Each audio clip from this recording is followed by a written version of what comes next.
Сегодня пассажиров ПАЗа, которые находятся на лечении в Сысольской ЦРБ, навестила заместитель главы Коми Тамара Николаева. По поручению Вячеслава Гайзера она лично контролирует оказание помощи семьям погибших и пострадавших. Евгений Ракин подробнее. Как ваше состояние? Заместитель главы Тамара Николаева. Если есть какие-то просьбы по лечению здесь, либо перевода по возможности в американскую больницу.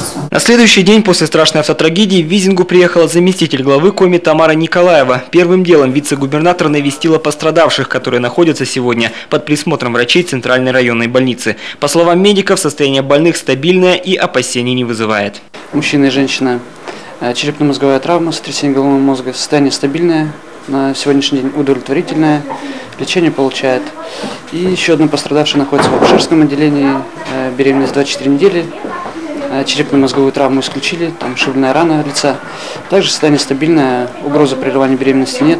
Медики надеются, что курс лечения не займет более 10 дней, однако куда дольше будет длиться реабилитационный период. Все выжившие в этой аварии испытали не просто шок, а серьезное потрясение. Уже очнувшись после случившегося, Константин Семенов узнал, что среди погибших трое его земляков. Людей, которые еще вчера улыбались ему, сегодня нет.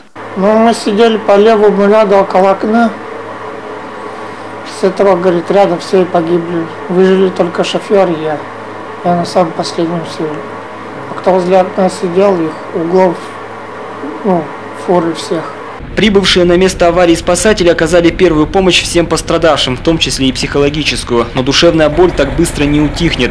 Семьи, потерявшие близких в злополучном ДТП, нуждаются в поддержке моральной. Власти республики готовы оказать помощь не только материальную, но и социальную. Мы сейчас анализируем необходимость детей направить в оздоровительные лагеря, в санаторное курортное лечение организовать семьям, потому что мы понимаем, в каком состоянии сейчас они все находятся.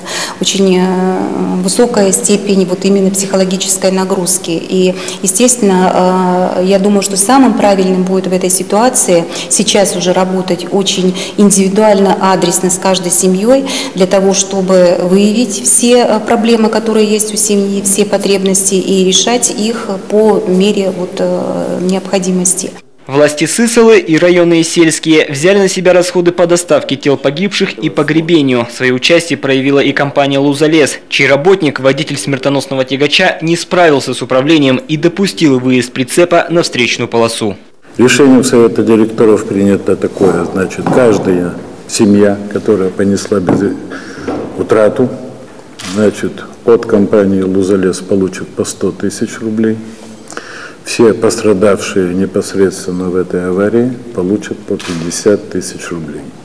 Похороны погибших в автокатастрофе под деревней Чукаев назначены на 9 и 10 число. В эти дни в Сысольском районе объявлен траур. Евгений Ракин, Вячеслав Беспалов, телеканал Юрган, Сысольский район.